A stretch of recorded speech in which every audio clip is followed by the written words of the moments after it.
Hi, Jennifer. Hello. How are you? I'm doing well. How are you?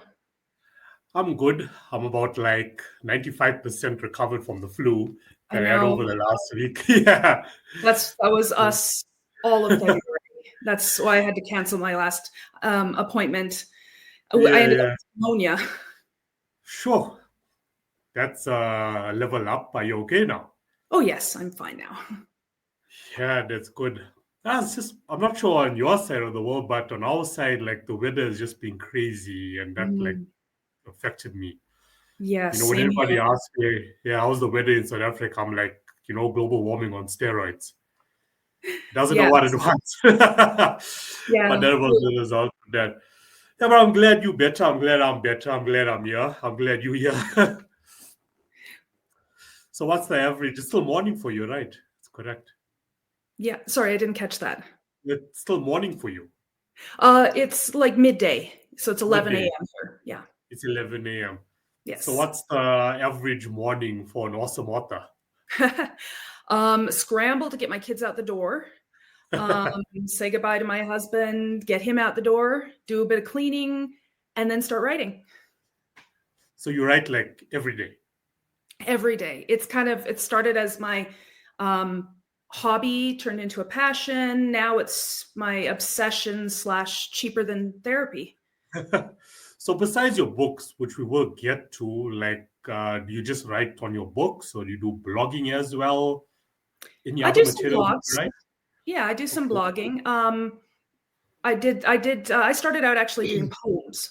When I Nice. was younger, it was kind of my teacher got me into it. So I started writing poems and then I went into short stories and I just sort of write whatever I feel inspired to write. What sort of poems should you write? A lot of like nature to do with, like forests and mountains, because that's kind of where I lived. Or, emotions and dealing with like teenagehood. Yeah, yeah, yeah. Well, I mean, it's still important and relevant in 2025 for Hmm. teenagers. It Yes. is. Yeah. Yeah. Okay, so for the first, now 20 minutes or so, like, I just want to chat about you, your background, your history, your story. Mhm. Um, Clearly you were always a creative. I've met so many awesome authors where they only realize their true potential at a later stage in life, whereas Yes. you started at a young age, started with poems. So Mhm. let's start there. Let's get to know you. Yeah. I started writing 34 years ago and I needed a creative outlet. I didn't have a whole lot of friends. I was kind of, a bit of an introvert. So I kind of stuck to my own little bubble. But I was a very creative thinker, very out of the box thinker. And I did a lot of people watching. But I needed a creative outlet. And my mom had bought me a typewriter. Yeah, I'm that old.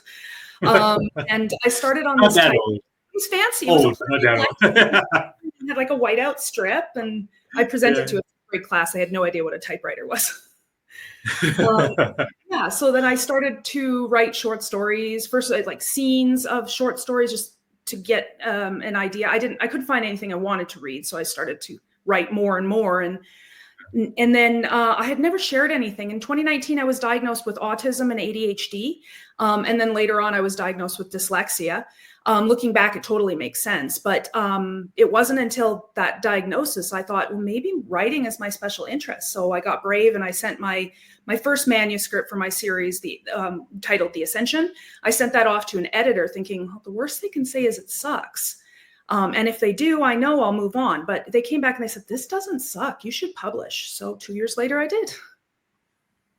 Wow, that quite sums it up. Um, so, I mean, living with autism and ADHD, finding it out at such, a late stage, you said Mhm. 2019 when the diagnosis was done, Yes. before you actually found out what exactly it was, like, Mhm. how were you going about life? Yeah, I was understandable how you were an introvert, makes sense, I and always struggled to fit in. And it's like everybody else had the script and I had nothing. And I was like, what am I missing? I didn't know how to talk to people. And I would come up with my own strategies to deal with things.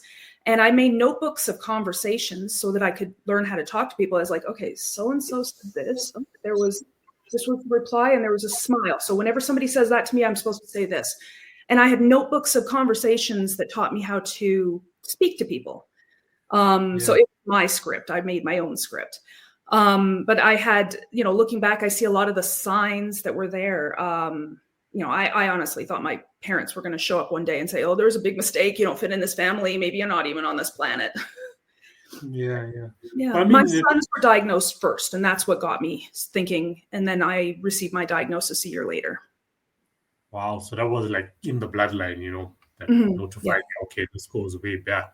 This is quite inspiring, for up and coming independent creators as well that could be also facing the Mm-hmm. same, healthcare issues and thinking to themselves, something is wrong with me and always worried about what people are saying or getting judged. But here you are today, a successful author, overcoming all of that, living with the conditions and living your best life. Like, wow, you know, I I've couldn't tried ask for, Yeah, I've you tried know, really hard not to think of it as a disability. yeah, It's got challenges. It's very challenging. For me, I know I have a lot more stress and anxiety. I've used the examples to explain it to my children that it's like your computer, your brain is a computer, and you've got every single possible window open. And you're running a video in some spot. There's a music playing over here. You're trying to find this one window. And then, you become overwhelmed, and then you get the little, it shuts down, it freezes, and you get the little swirly wheel of death where it's trying to load. So you get overwhelmed really easily. But when I tell other people that I have autism, a lot of the responses are either, oh, you don't look like you have autism, which, it's not something you can see. You can't yeah, see depression. You can't see anxiety. You can't see, mental health things. Or they'll say, oh, what's it like to have autism? And I'm like, okay, well, tell me what it's like to not have autism, and I'll tell you what it's like too, because I don't know anything else. It's all I know. yeah. I mean, that's what I'm talking about. Like, so many people get, let down because of that judgment, You don't look like you have autism. How Yeah. would you know how it looks? Yeah, How would you exactly. know what I'm feeling right now? But Yeah, then, you can't see a feeling. You can't see a thought process. But there's still a lot of education that's happening in that regards. When I was a kid, there was nothing. Nobody knew much, unless you were a disruptive student, and I never was. There wasn't much attention paid to you. So yeah, I'm thinking about those old school movies way before our time, something like that happened. They probably thought it was witchcraft, you yeah, know. yeah, you know, call an exorcist, we need an yeah. exorcist.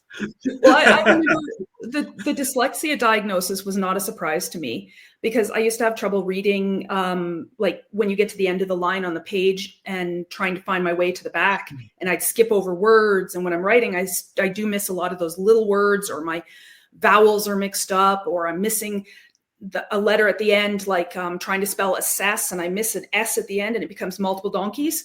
So I used to take my bookmark and I would just go down a line, go down a line, go down a line. And my teacher took my bookmark away because she says, that's not how people read, because there just wasn't that education, right? So me Yeah, being a yeah. little ornery brat that I was like, well, I'm going to use my finger. You can't take that away from me. So I had to come up with my own strategies, and they worked for me. Yeah. So, I mean, to conclude on that, like, what would you say, to up and coming teenagers there who are awesome creators, who have any sort of, mental illness related, Mm-hmm. I don't want to label it like a disease, because I feel for me, there's nothing wrong with you, so you Mm-hmm. should never think that, oh no, there's something wrong with me, Yes. in that Yeah. sense. Like, I don't belong, right? So I don't like to use, that word, but anyone dealing with that right now, what do you like say to them, after your Well, experience? a lot of it is just like what you said. There's nothing wrong with you. And just because you have autism, and I've told this to other parents too, it's like when they Yeah, ask me, it's like, what did you do? Like, what is it? What's the future like for your kids? It's like, well, you just have to teach them those things that don't come naturally. Like kids, kids would naturally go and start talking to other kids and playing with other kids. Well, my kids didn't. I had to teach them to talk to other kids. I had to teach them what to say. We had, and then once they learn that, then they can expand on it. But it's not that there's anything wrong. It's just there's some things that just don't come naturally, and they have to take a little bit extra learning to learn those. Yeah. Okay, that makes sense. Thank you for sharing that. As I said, this is an inspirational story. Yes. Yeah. I feel Okay, no, like it's who I am. I think it adds to my creativity because I see the world differently, and I wouldn't change it for the world. It's challenging, but it's me. I don't know anything else. So yeah, you've accepted who you are. mm-hmm. And that's what Yes, we all need to do, accept who we are, accept exactly. our strengths, our weaknesses, our flaws, our perfections, accept it all, Yes, embrace it. That's going to and bring if out, you your true potential as a exactly, human. and if you can't accept any of your flaws and weaknesses, how do you overcome them? Exactly. How do you work with them? Like what you Mhm. have done, you Yeah, worked with it. exactly. Who would have thought, so many years later, you would be, a successful author with your own series, you know, would sort of remind me of the next Harry Potter coming up, you know. Right. But no, thanks for that. And thanks also for being, especially on a podcast or any sort of interview, being open with it, Mhm. where so many, hide it, don't want to show Mhm. it or, Yes. share their story, with the world of how they got here, Yes. you know, thinking everything was perfect when it wasn't perfect. Oh, it'd be Yeah. boring if No, everything was perfect. Life would be boring. it would. It would. If there's no challenges, Yep.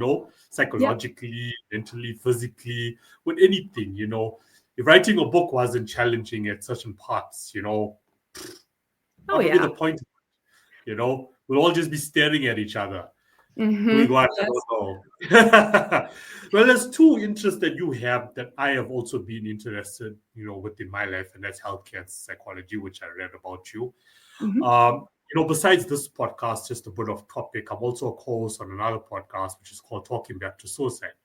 And I co-hosted with the retired child psychiatrist from Oregon out in the States. So, it's things that really touch us because we feel, many people, if we just mention the word suicide alone, that's what we're trying to prevent.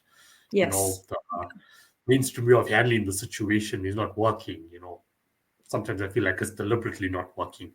But with you sharing, your story, it helps independent creators because that's what Mm-hmm. this podcast is like.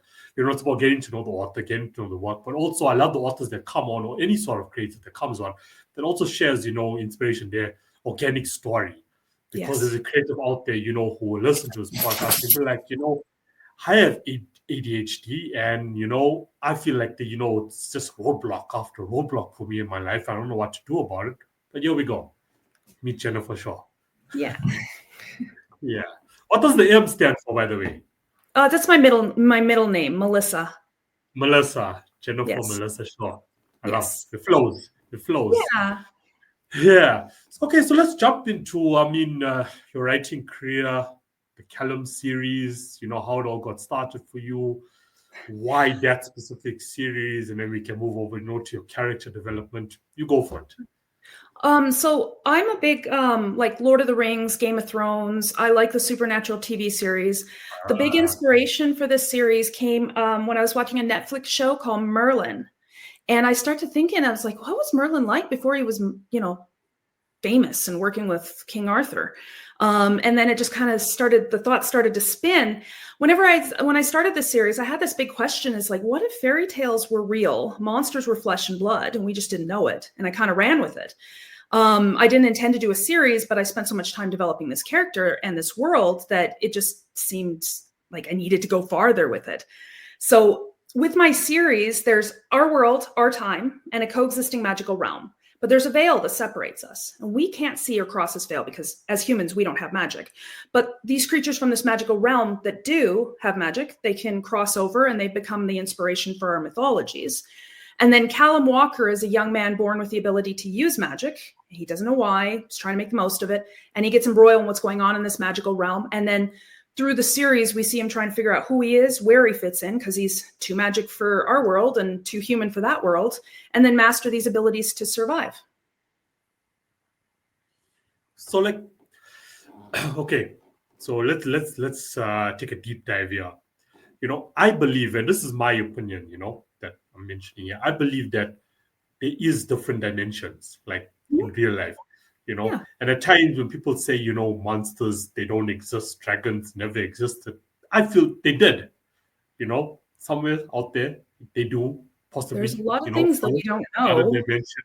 And that's why I say always, when it comes to this sort of material, there's like this dotted line, between fiction and non-fiction. Mm-hmm. Like, is it really fantasy, or is it coming from somewhere? Because I believe it's there, it's out Yeah. there. Magic does exist. Well, even our You know, myths and legends, a lot of them have crossovers from other cultures across the ages, and there's a lot of similarities. Too many, like before people were traveling, so there's got to be something that inspired that. exactly.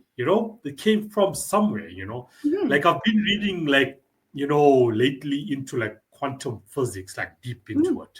You know, Yes. trying to figure out like a lot of things, a lot of stuff going on. And when you explain, how you came across, writing your book, I'm like, this does exist somewhere. That's what I believe.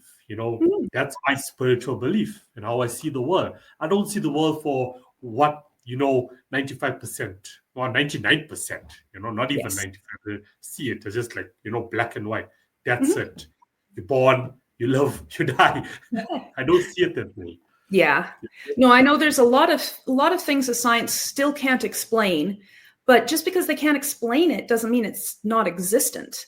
Yeah. I mean, in the age of cameras, there's a lot of camera footage that can be manipulated, but there's a lot of sightings of things that they cannot be explained. And just because you can't explain it, doesn't mean you should dismiss it. It means something. There's something there. Yeah. Or we can all just find it in your books. Yeah, Yeah. that stuff in my books comes out of my head though. So you want to elaborate like on that, like, the whole series, like, till date, your creative process, the storylines, your Yeah. character developments. How does it Mhm. all come to you? Like, what Um, works? I see it as a movie in my head, really. And then when I'm writing, I write down what I see. I get stuck for ideas. I put my headphones on and I will leave the house and listen to my music, and I'll be walking. I'll come back an hour and a half later, have no idea where I've been, but I've played through an entire series or book in my head, all the adventures and how they're interconnected, and all the people and the characters in my stories are interconnected. It's entertaining to me, but the thoughts keep me awake, so I write them down in stories. Like your spiritual gurus will say, which I also believe in, is that it's all downloads from different dimensions. It's Yeah, all I've heard that. downloads. Yeah. It's all downloads. It just comes to you. Or you Mhm. ever had the thought, where you stuck on something and you're trying to figure it out, and then you just give it some time, take a walk, take a run, spend some Oh, yeah. time in nature, whatever works for you, go to the gym, and then boom, all of a sudden, yeah.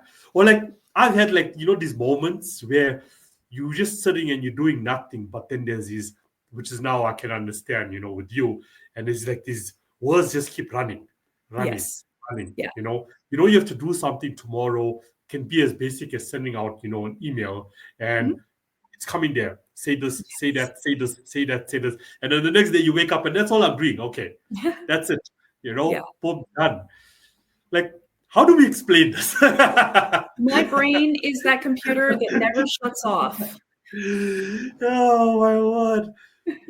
I can see listeners tuning in and be like, "Yo, these two are going crazy." But when I'm Or when maybe I'm you're in gonna the be zone like, with "Me my too." writing, and there's been some times, and it's created really good scenes where I have my characters set up, and I'm like, I don't know what's going to happen, and I just keep writing. It's like, and I'm inspired. I was like, oh, I didn't know that was going to happen. I want to see where that goes, and I Yeah, just keep yeah, writing and let the ideas flow, and then I'll either get to a point where I'm like, wow, that came out of my head. How did I think of that? yeah. Or I'll get to a point where I'm like, ooh, that came out of my head. What is wrong with me? Kind of.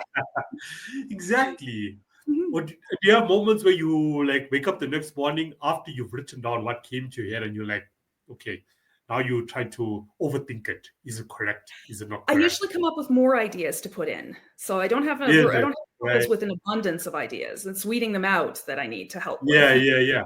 I love that how it just comes out for you and you just flow with it. You don't overthink it. You don't, think twice about, changing it. You just flow with it. Yeah. That's it. That's it. Yeah, the rough That's how draft we is should like. always just for you. You can write down Yeah, everything you want and then you take it out. You can't in the editing stage, it's easier to take things away than it is to add stuff. So, okay, so after the download happens, you write it down. So I'm gonna assume you still work with an editor. yes. Okay, so you send, your draft to the editor. Mhm. Now, between what you've written down, which now is natural, versus what the editor wants, how does that relationship work for you? I like to learn. So for me, I want to be involved in the editing process. So I Yeah, will, because I want to be a better writer. yeah, And I will actually send messages and I will meet after the fact and I'll flag things like, why did we put a comma here when we didn't put a comma up here? Why do we capitalize this and we don't do that? How did you change one word in this sentence and made it completely different? And so I yeah, want to learn yeah. how to do all that. So I like to work with an editor who will teach me. Yeah. So, I mean, when that happens, I'm going to assume, okay, it's like, face to face. Is there ever like disagreements that go on? Because each relationship with each editor is different from what I've Yeah, evaluated. I Yeah. wouldn't say I would say maybe, we there's objections to certain words and stuff like that, but I try like you don't want to get stuck on words because in the end like that It word a means lot of times I'll be like, I want words, I want that word, I want to use that word, and then I end up yeah, taking it out anyway. So, um yeah. if there's a valid reason for what they've done and they can, Yeah, like if there's something that I'm like, I don't know, I don't like how that sounds, but if they can show me, hey, this is the rules and this is why we did it. Okay. All right. I get it. Okay. Maybe we it just makes take the sense. whole sentence out or rework it all together and stuff like that. But yeah, I Yeah. like to, yeah, there's not really disagreements. That would be a very unprofessional relationship if we words. Yeah. No, but believe it or not, there's authors I've interviewed who have that sort of relationship. Not that they're physically hitting each other, but the author has written this, and then the editor's like, no, it needs to be like that, and the author's like, no, but I want it like that. So you get that, but it's like it's still a respectful relationship. It's just that Yeah. what's going to work for the market versus what your creative process actually Mhm. wants, which I kind And at of the get. end of the day, I'm the boss and I can say yay or nay. And I can say, nope, I absolutely do not like that sentence the way it's done, and just reject it and just say, I'm going to keep it the same way. And I'm the author, I'm the Yeah, yeah, creator. I yeah. can do that. It may sound funny to other people out there. My editor may not like it, but at the end of the day, I'm the one that's the Yeah, boss. So yeah, yeah, yeah. It starts and ends with you. yeah. So, so technically speaking, at the moment, you're fully independent and you work with an independent editor. Mhm. Yes. That sort of model you have set up for yourself. So it's not like it's a company, where it's like, Yeah. okay, this is the rules and regulations, and this is what we're going to stick to. And if we say correct this, that's how it's going to be. That red Yeah. tape, that crazy red tape, Yeah. I'm which a we bit of don't a want for Yeah, exactly. I'm a bit of a creators. control freak when it comes to my creative works, and I did have a couple of contracts that publishing companies had offered me. There was two of them, but they wanted to buy the rights, and I'm like, that's like selling my children. And then they wanted to make Yeah, changes to them, and I'm like, this is like buying the Mona Lisa and drawing eyebrows on her. You just don't do that. And then yeah, they would be taking more commissions. So I would still have to be doing all of my own, footwork and telling the world that I exist and everything, but I would be getting less commission and I'd have less control. So it just made sense for me to just self-publish. yeah, 100%. Mhm. One of the reasons I accepted bringing authors onto the show, because there were so many similarities that I found out between the musical world and the writing world. There's Yes. a lot of similarities. It's just that the product that's going to market is different, but all the Yes. red tape, publishing, branding, marketing, all the challenges in between. Should I accept to deal with the mainstream record label? Should I accept to deal with the mainstream publisher? all those questions thrown on the table for both sides of the industry. Mm. So, and that was what like made, the show become so much more awesome because it just showed how linked, creators are.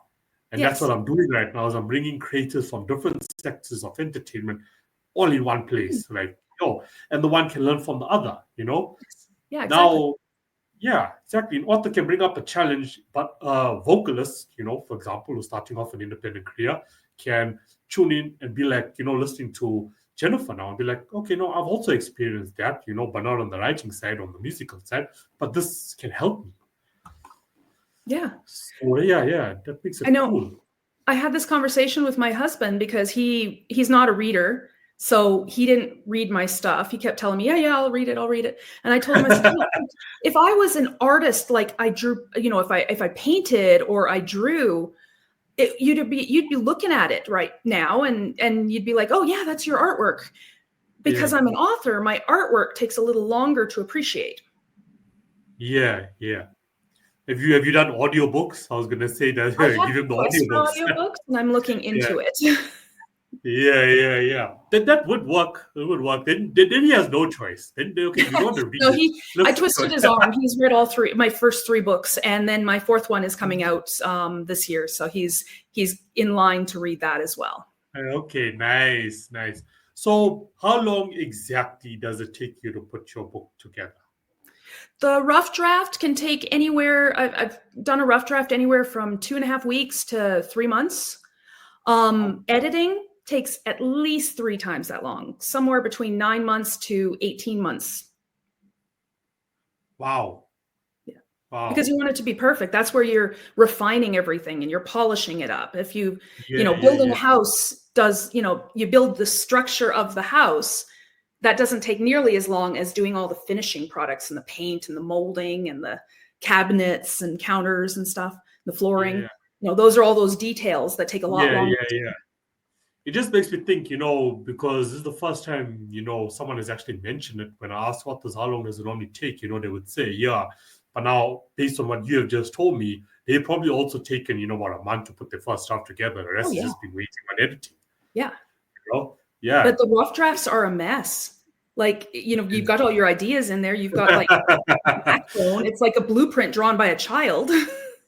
Especially with content like yours, I can only imagine, like the ideas that just flow. And during the editing process, do more ideas come up like, yeah, I should add something in there and I should add something in there. I can just imagine that happening. And then you got to edit those additions, Yeah. So it's more editing on top of editing. Yeah, I mean, there's multiple layers of editing. So there's what you would start with would be a developmental edit. And that's where they look at the story. They look at the flow of the story. They look at consistency. Did your character's eye color change from one page to the next? Yeah. Is their name spelled correctly? Did you use too many body beats? Does the action flow? Is it easy to visualize? Those kind of things, like the story elements, right? There's no big gaping plot hole halfway through. Those kind of things. Once all that's addressed and your editor will make comments and take out some things and put in some recommendations for word changes and such. Once all that's done, you send it back to them. And then they do what's called a line copy edit, where they do every single line and make sure all the commas are in the right place, make sure every sentence flows. And once you're done that and you make all those changes, then you send it back to them for a proofread so they can catch things that got missed because we're all human. And then once you're done that and you input all those changes, you send it to your beta readers so that they taste test read it for you. And if they say, hey, this character is not very strong, they should be stronger. Now you got to go and add those changes in, send it back to your editor. Sure. Wow. Yeah. So that's why it can take so long. Yeah. It's understandable why it can take so long, right?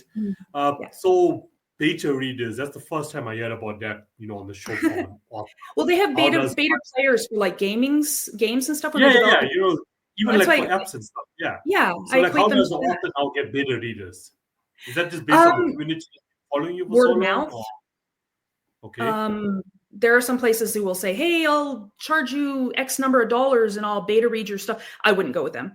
It shouldn't be something that people are paying. You have to pay somebody to do. I wouldn't recommend getting family and friends to beta read for you, but friends of a friend might be good. because a Okay. family and your personal friends are just it's too easy for them to become biased, Yeah. and they are unbiased. I'm not sure what the term would be, but they're not going to tell you as honestly or critique your work as honestly as somebody who has no affiliation with you. 100%.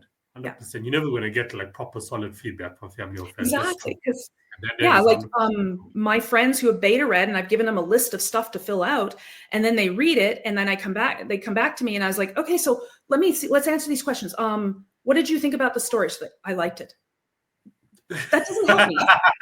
You liked it. It can't be perfect. There has to be something that, was maybe need to strengthen. Where was the strong Yeah, points? yeah, Where are the weak points? yeah, yeah. Yeah. So, So out of curiosity, how many beta readers do you have? I usually have about 5 or 6. Yeah. Wow. So you're getting opinions from 5 or 6 people, Mhm. and does all 5 or 6 people come back to you and say, change this, change No, that, change that? no, No. not all Okay. 5 or 6 come back to me. Yeah. It's not 5 or So, 6. It's only like 2 or 3 come back to me. yeah. That will create like a lot of anxiety for someone like me. Where I give it a 5 to 6 people and they're all coming back, with different opinions. Do that, do this, do this, I do this, do this. Yeah, I feel it. So when I get something back from my editor, and it would be the same thing. Microsoft Word has the track changes, so it's like the lines are crossing off the words, and it's like all these color, like blue or red marks all over, and things are taken out. And it looks scary because it's like, wow, my rough draft manuscript has now just been butchered. There's bits and pieces missing, and comments off to the side, and I used to get scared when I looked at that, but now I'm like, okay, let's make it as perfect as we can. Let's refine Yeah. it. And it never fails. There'll be typos as soon as you print it out.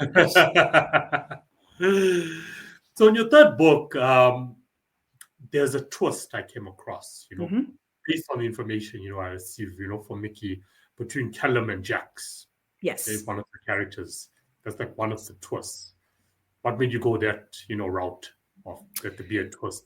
Wasn't okay, Jax, correct me if I'm wrong here now. So Jax was supposed to come and actually investigate Callum, stop Callum in a way. Yeah, because his mother was the goddess of the veil. She's the one in charge of monitoring and protecting the veil. And Jax is her son. He's a demigod. So his father was a human and his mother is a deity. Okay. And Yeah. then they become friends. They do because they learn that they're on the right track. And Jax has, he's kind of had a bit of a bullish past, and, he's been running from his past, and he wants to be a better person. He doesn't know how to do that. And he sees Callum, and he has a lot of respect for like Callum, once he gets to know him a little bit better, he kind of, he feels guilty. He's, a tough guy, but he's got a good heart.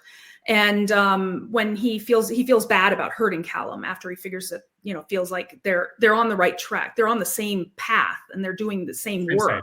Yeah. Yeah. So he Yeah. feels guilty, and that's what keeps him around. But then he gets to know Callum a little bit more, and he respects him. He respects the person And he then, is, and he's like, that's the kind of guy I want to be, like him. How do I get to be like him? Like he's strong, he's driven, he's got a good moral compass. How do I be like that? That's the example of a person I want to be. okay, cool. And now you have the fourth book of the series coming up. How Yes. far are you planning to go? Or there's no number? I know where the series is going to end. I don't know how many books it's going to take to get there. I'm aiming for somewhere between 6 and 9. I'm working on the 5th, and I'm not going to do much more than I wouldn't go over 9, just because, unless there was a lot of material and it was still very popular, I'd probably maybe do a 10th one. But I want to do other projects as well. Yeah. Do you want to mention a few other projects? Yeah, that was actually going to be my follow-up question after this. So you got a goal of between 6 or 9, with the Callum series. Yeah. What other genres? Let's learn genres that you like to jump into. I may or may not be writing a dystopian future with a Robin Hood meets Romeo Juliet type theme and with Hunger Games. Yeah. Yeah, That sounds interesting. Sure, that's definitely out the box. Yeah, I've read, fantasy wasn't my first genre. I've been writing for, like I said, I've written hundreds of stories because I've been writing for 34 years. Yeah. I wasn't intending to write a magical fantasy adventure. I was just wanting to write the thought that was in my head, but I've written in sci-fi, I've written in horror, thriller, anything that's basically got a lot of action and keeps me entertained so I don't fall asleep. It's about the only things I don't write I don't write history because I fall asleep. I really do. I don't write mystery. I'm not smart enough to figure out who done it. I do bits and pieces of romance, but I don't write spicy romance. Yeah, Um, yeah. there's enough of that out there. You put one spicy romance. You know? Stamina. Yeah, yeah. So all the content that you've written but Mhm. haven't released, any specific reason why do you plan to release it, but maybe not release it as commercially? Like, what do you want to do with it? Like, what's in the vault? Well, there are some projects that I was going to work on that in the future I may seek out an agent, just because there's only so far you can go as a self-published author. Yeah, Or but then other projects I'm like, yeah, I want to self-publish this because I'm enjoying this, yeah. Oh, that makes sense. That makes sense. I actually heard about that before, where some portions of my work I want to do myself, Mhm. others outsource. That Yes. does make sense. Yeah. So with regards to, we were talking about, the relationship with the editor and the editing process, and you went into like, some depth into there, what happens there. Uh, Yes. artificial intelligence, Hmm. what's your take on it? Now authors, can plug in something and this machine is going to say, you know, what's your take on it? I think it's a tool. It's a tool for, especially for me with dyslexia. It'll tell me when I miss a word if I use the grammar checkers, or the spell Right. checkers, because I tend to spell words wrong. But I don't believe you should be using it to write your stories. I think that, just like a dictionary is a tool to help you find a word, and a thesaurus is a tool that helps you to find a word, but they shouldn't be writing your entire book. It's just a tool. Yeah, I agree. I agree. Yeah. I mean, it's, once again, I'm pushing the word out there, with the listeners, use it responsibly as a Hmm. creator. Yeah. When to use it, when not to use it. Mhm. So do you feel, threatened by it, as in when it comes to the sales of your books? Because now, we already have, people out there who are not really creators. They're using AI, they're generating books. We got these companies releasing AI software. I can generate an AI ebook, in 5 minutes. AI generated ebook in 5 minutes. I mean, I could probably release a new book and publish it on Amazon each Mhm. and every single day. Two if I want, I can price it at $2.99, $1.99 even, and push it out there. Does that now affect, the sales of your book in the market? I don't think so, because I think that they're making it now so that you have to claim if your books are created by artificial intelligence. If this book is written by AI or AI generated, you have to clarify that. If you're using like grammar checker or spell checker and stuff, that's assisted. That's a tool. Just like you would use an editor. Instead, you're using, Word Perfect's grammar checker, because I have Yeah. no idea how to use commas properly. So that's different. But if you're getting a computer to write your book, not only is it not going to sound natural, but they have to disclose that. And a lot of people, I think, are less likely to read an AI generated book because it doesn't have that creative insight. It's a computer writing a book. They don't have creative, they Yeah. have formulas that, Yeah. and it doesn't sound natural. It's like you can tell um, if something has been AI generated or not. Yeah. It's crazy, on the topic itself, because there's so many, diverse, comments and opinions, about it. Yeah. Like when I look at AI, in the music industry, it's Hmm. gaining momentum. They're trying Yes. to implement copyright laws. The mainstream labels are on both sides of it. On one Mm. end, they're saying we're against AI. We're not going to allow it. And we don't want this. But on the other side, they're investing, in Yeah. big tech companies as well. They're part of the development process of it. It's Yeah. going to play a huge role in the future to come. Yes. It's not like a creator can just push it aside and say, it's never going to happen. So it's like, for me, it's like, just like, let's see where it goes. Let's see where it Yeah. goes. And like, I investigate into it, and I will test out something, to see what exactly happens. Like you Mhm. said, now you have to say, okay, is it AI generated? But the thing is, even if you don't say it's AI generated, the platforms are still uploading it. Yes. Unfortunately. The worry too is that they have software now to try to detect AI generated stuff, but it's not perfect, and there are false positives. Where something Yeah, isn't AI generated, and they say nope, it is. That this thing flags it because maybe it has some similar sentence structures or something. And then all of a sudden, this author who is not using AI now can no longer post or publish their stuff because some program is saying it is. Um, yeah. so it's. I Makes saw a sense. meme. Yeah, I saw a Yeah. meme one time that kind of summed it up, and I thought it was really cute. It was saying something along the lines of, AI was meant to make our lives easier so we could be more creative, not create Yeah. for us so we can do all the other stuff. The PA, Yeah. personal assistant.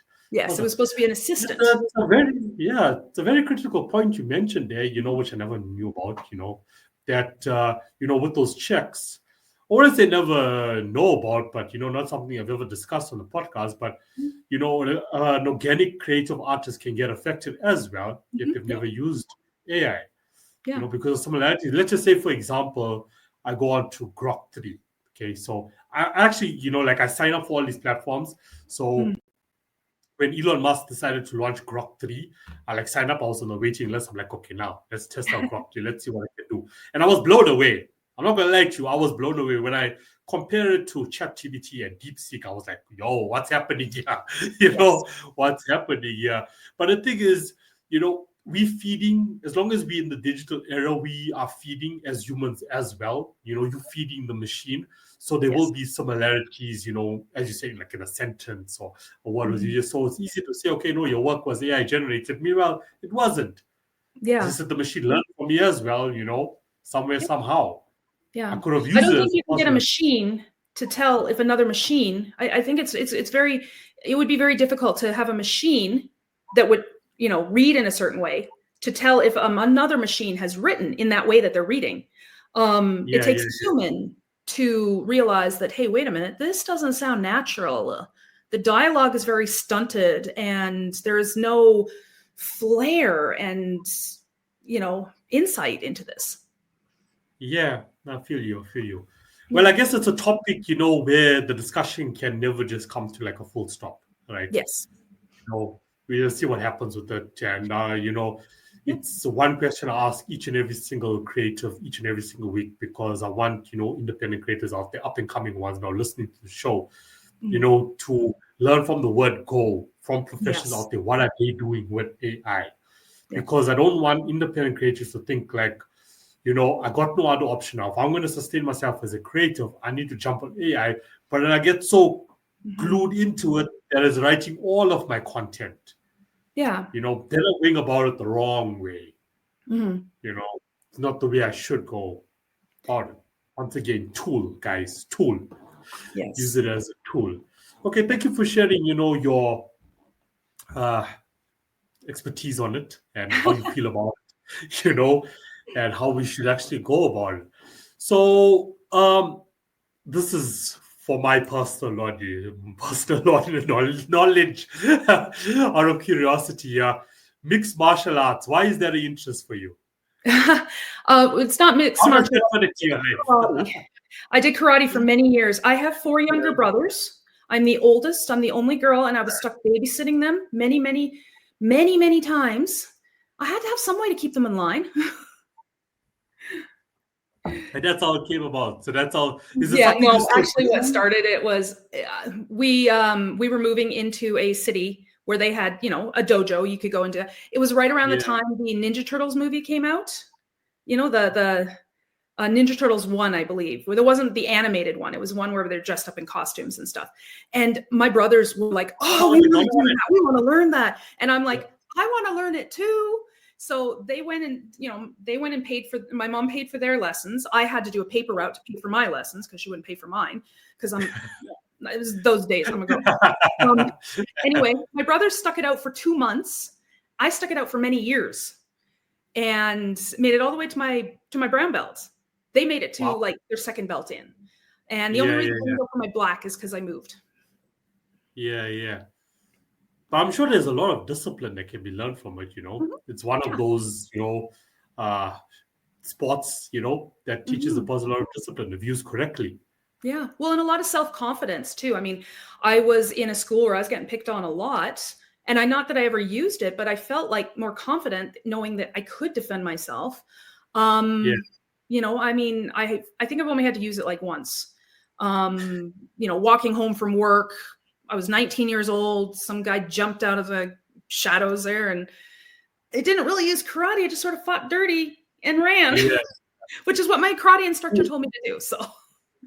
yeah. I mean, who wouldn't? Who wouldn't? Yeah. Especially a female. Who wouldn't in that Oh, situation? exactly. I think it was beneficial because, being a woman, I think it's something you should learn. Yeah, Unfortunately, not everybody out there in the world is kind. yeah. Well, there's a non-fiction for you to think about in the future to come if you ever get bored. Let me write about my life with mixed martial arts and why it's so Yeah. important.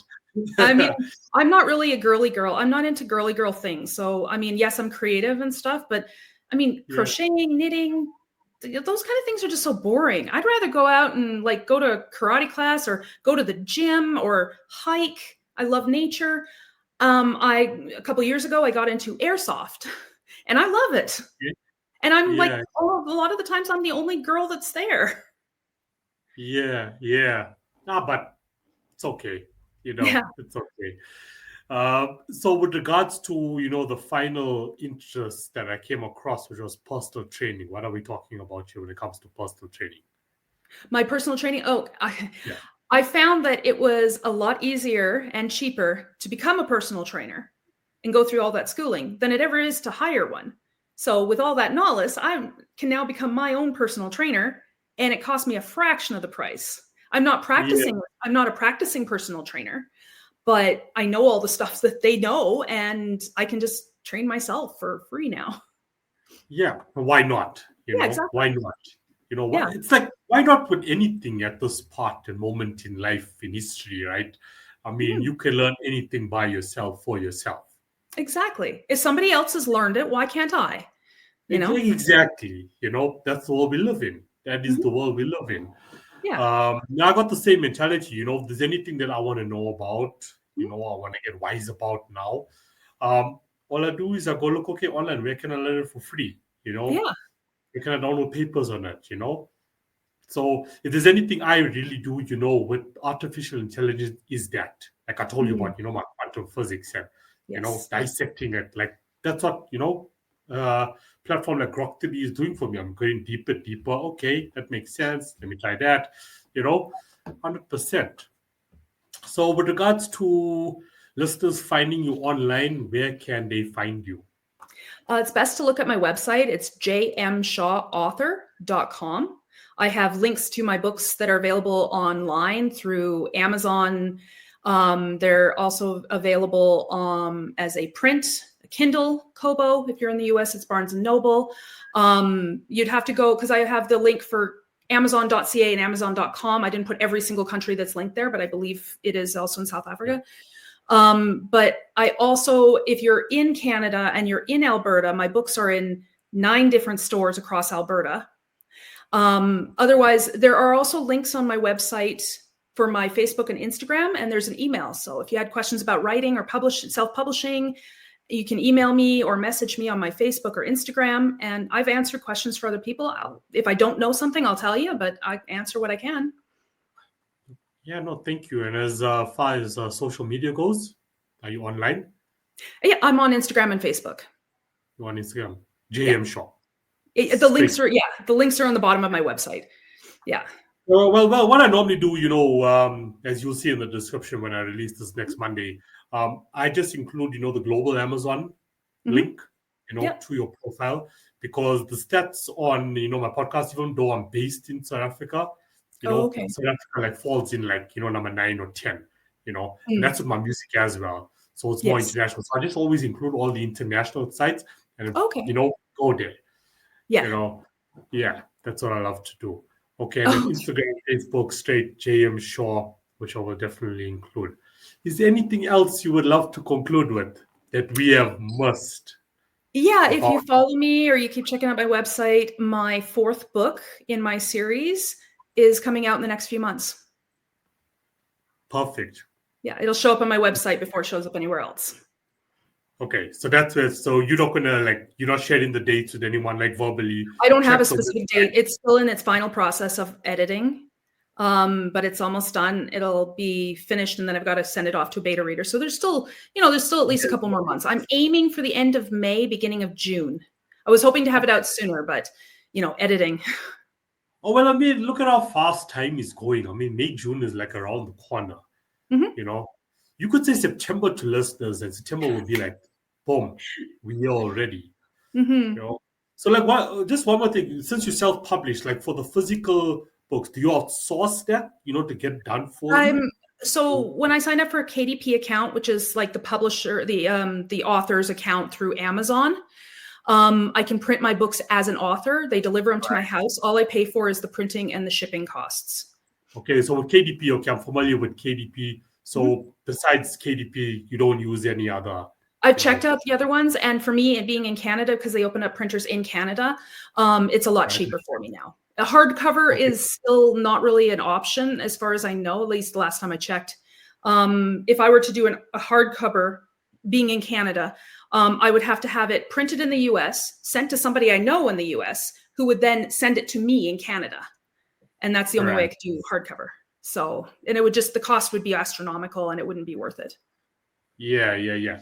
So for listeners, authors out there, check out KDP. I'm actually going to make a note of KDP since we mentioned it, in this Yes. conversation. And I'll also just include that link, for authors to check out KDP because I mean, it can honestly make your life as an independent author, so much more Mm. easier, Yes. you Oh, know. well, there's So, other platforms out there too. There's lulu.com, there's Ingram Sparks. I would say with Lulu and Ingram Sparks, they're not as user friendly. They're, a lot more complicated to use. But Kobo as well. My books are also on Barnes and Noble. So the nice thing about like Amazon, it'll send it international. Ingram yeah, Sparks will also send it to other stores international as well as Amazon. And Lulu does the same thing, lulu.com. perfect. Thanks for sharing that. It's like not only like sharing, where people can find your book, but also, providing ideas. Hey, try this, try that. But Yeah, yeah, yeah, yeah. perfect. Jennifer, it's been a true pleasure. Thank you so much. Well, thank you And so much also for having me. inspiring in the same way based on how we started it, and your journey so far and your career so far and the success, you're finding and doing, what means so much to you. It's passion, it's love. Hmm. Well done to you. Well done. Well, thank you so much. Yeah, and keep up at it. And listeners, be on the lookout for book 4, 5, 6, 7, 8, 9. What's Who coming? knows? I've got a plot plan for 6th. Yeah, yeah. Nice, nice. So keep at it and enjoy the rest of your day. Thank you. You too. All right, bye. Bye.